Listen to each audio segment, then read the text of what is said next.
This is an AI-generated podcast based on the article From Functioning Alcoholic to Faith-Driven Writer, written by Apryl. The article link is in the show notes. Daniel, welcome to Kingdom Factor Collective. Really glad to have you here. Thanks so much, Apryl. Really excited to be here and then just grateful for the opportunity to share what God's been doing. So I want to start at the beginning. Well, not the very beginning, but Father's Day weekend 2021. You've described this as a turning point. Can you just take me there? What actually happened? Yeah, so here's what happened. I've been functioning as an alcoholic for nearly a decade. My wife, Jen, had stayed faithful through all of it, which, is its own miracle. And that weekend, I just heard God speak to me clearly. The words were, "You'll help some today, and you'll help thousands tomorrow." And I remember just stopping, because it wasn't what I expected. It wasn't a rebuke, it was a calling. And from that moment, something shifted. I got sober, and I've stayed sober ever since. That's remarkable. And the sobriety held, which isn't always the case. But what I find interesting is that the word wasn't just about getting clean. It was about writing, about helping people. Did that feel like a lot to take in all at once? Really did, yeah, because I didn't feel qualified. I'd spent years hiding this part of my life, and suddenly God is saying the very thing you've been through, that's the message. And within months of getting sober, I felt called to write a book about marriage for couples in pain. And I thought, who am I to write that? But I sat down and the words just came. I finished Hope for the Hurting Marriage in about 5 weeks. Does that make sense? Like, the gift was always there. God was just waiting on the message to catch up. That's a really powerful way to frame it. The gift waiting on the message. You'd spent, 20 years building a writing career before that moment? Sports journalism, SEO, content strategy. You were even the sole writer for James Avery Artisan Jewelry. That's a serious career. How do you look back on all of that now?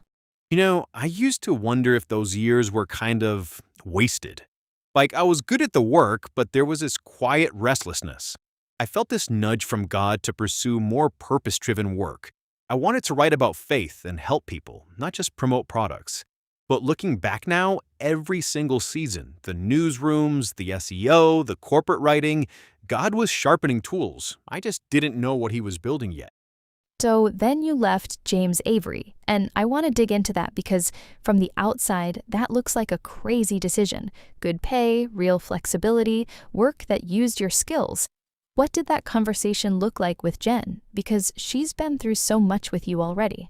Right, and she'd already carried so much, So to come to her and say, I think God wants me to walk away from this good, stable job, and I don't know exactly what comes next.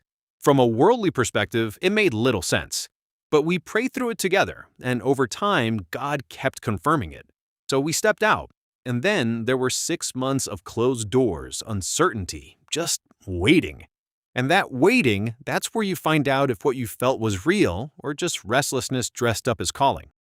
6 months is a long time to sit in that. How did you hold it together?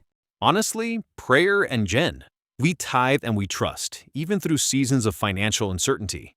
And we'd seen God's faithfulness enough times that the next step of obedience got a little easier to take. And then Christian Vision reached out about an editorial manager role, and it just fit. It drew on my journalism background, my marketing experience, and my heart for ministry, all of it at once. I mean, that's not coincidence, right?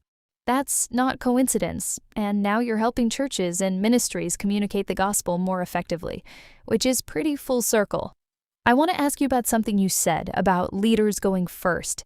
Can you unpack that? What does that actually look like day to day?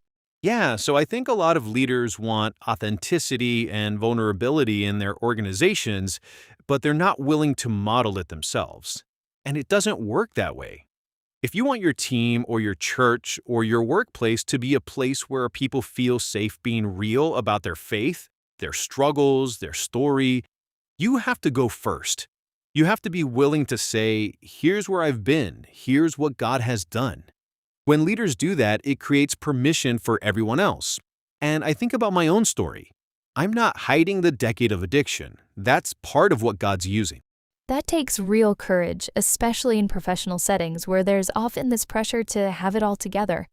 Last question, Daniel. For someone listening right now who's feeling that tension between professional success and deeper purpose, what do you actually say to them? I'd say stay faithful in the season you're in. Develop your craft with excellence, even if it feels purely commercial right now. Pray through the decisions that don't make sense on paper. And when God confirms the next step, take it, even when the destination isn't fully visible yet. Because the gift you have, it was never just for your resume. It was always meant for something more. My story is really a story of God's grace, restoration, and the power of surrendering our plans to Him. And that's available to anyone. Daniel, this has been a really rich conversation. Thank you for being so open about all of it, the hard years and the good ones. I think a lot of people are going to hear this and feel less alone. For everyone listening, the full article is linked in the show notes. Check it out. It goes even deeper into Daniel's story. And we'll see you next time on Kingdom Factor Collective.